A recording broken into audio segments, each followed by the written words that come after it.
I'm Tracy Peters, I'm 29 years old and a psychology student at the University of the West of England.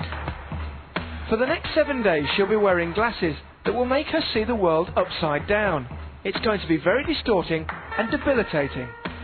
Initially I'll be probably totally helpless. I'm not going to be able to answer the phone easily, I'm not going to be able to answer the door easily. Going to the toilet, ridiculous things like shaving your legs. I'm afraid that's not going to be possible without cutting myself unless I get somebody else to do it. You alright? Yeah. Okay. Is everything upside down? It is. I have to tilt my head to see people's faces. I tend to be looking at drawings at the moment.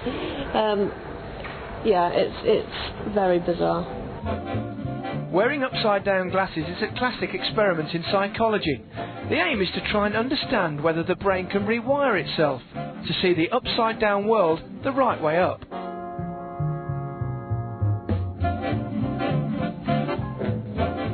In the 40s, these Austrian researchers reported that their human guinea pig eventually saw the inverted world as normal. But that's an outcome that's never been proved. Over the next week in our human zoo, Tracy will undergo a battery of tests that will study her perception of the world. They've been designed by psychologist Oliver Braddock.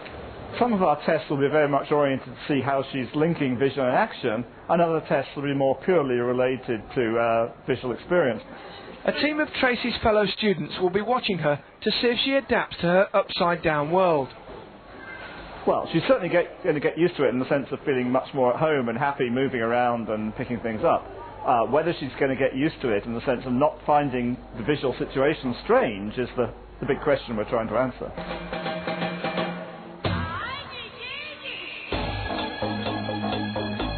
On with the experiment. Day 1.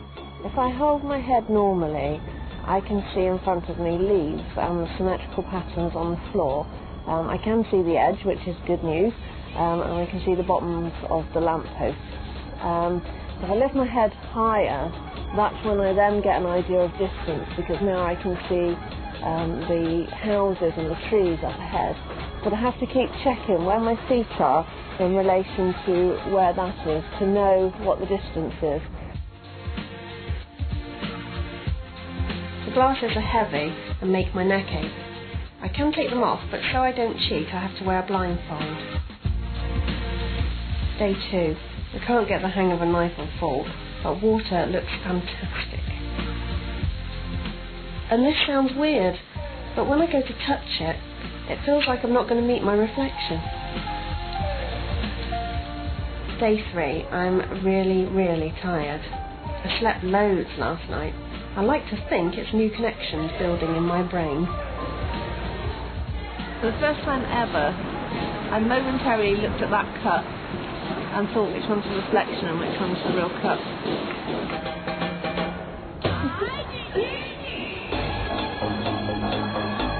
Certain things are getting easier. Oh, what a lovely cup of tea.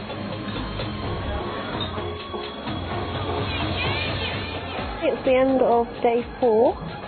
Things are going pretty well. I seem to be adapting to certain things. Like I actually wrote my name today, which doesn't sound great to anyone else, but it was a real achievement to me. Typing's getting easier. Walking around's getting easier. The worst thing about going shopping was a down escalator. Up was fine, but going down, everything was just dropping away from me so quickly. It was quite disturbing. I managed one, but I was too scared to do it anymore. Day 5. Been having weird dreams. In the dreams, people come to me that I have met during the day that I do recognise, and they're up the wrong way. I have got used to seeing faces upside down, and I don't think that they're up the right way. I know that I'm seeing them upside down and you're not. But innate objects, say the bowl of flowers that I was painting, I wasn't sure if I was seeing that differently to other people or not. But has Tracy's world flipped over, as the Austrians reported in the 1940s? I had no visual sensation of things flipping around.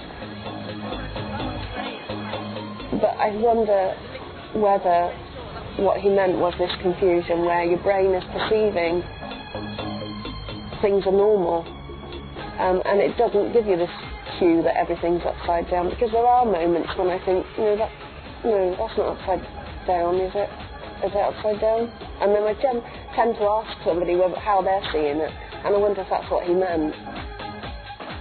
Over 7 days in the human zoo, the psychologists have been analysing Tracy's performance. We've seen her moving around with a lot more confidence, but at the same time there are clearly aspects that haven't adapted or have only adapted very slightly. The skills that she's been practicing involving fine handwork in near space, moving blocks around on the tabletop, that kind of thing, and writing, she seems to have become quite adept at, whereas she was still having a lot of difficulty if there was a larger range of possible positions she was having to deal with, like picking a cube off my hand in various locations. She seems to really be hunting around quite a lot with her hands, even on the last day. If there's one conclusion, I think you've got a lot of separate adaptations going on here. With enough time and enough practice, they might cohere together to give us a unified set of skills in the world. Right, Tracy, this is a big moment. We're ready to return you to the right way up world. Can we take your glasses off? Yeah. Can I open them? You can open your eyes. How does it look? Bright. Okay. And there's something to celebrate here. Can you open that, and then we're going to go and pour some I glasses. feel like I've probably had a bottle of this already. Got money. Oh, everything is not quite. It's all moving. Oh. This has been the worst bit. I feel disorientated. I'm getting the motion sickness now instead of before, and I feel drunk. Drunk and you haven't touched the drop yet? No.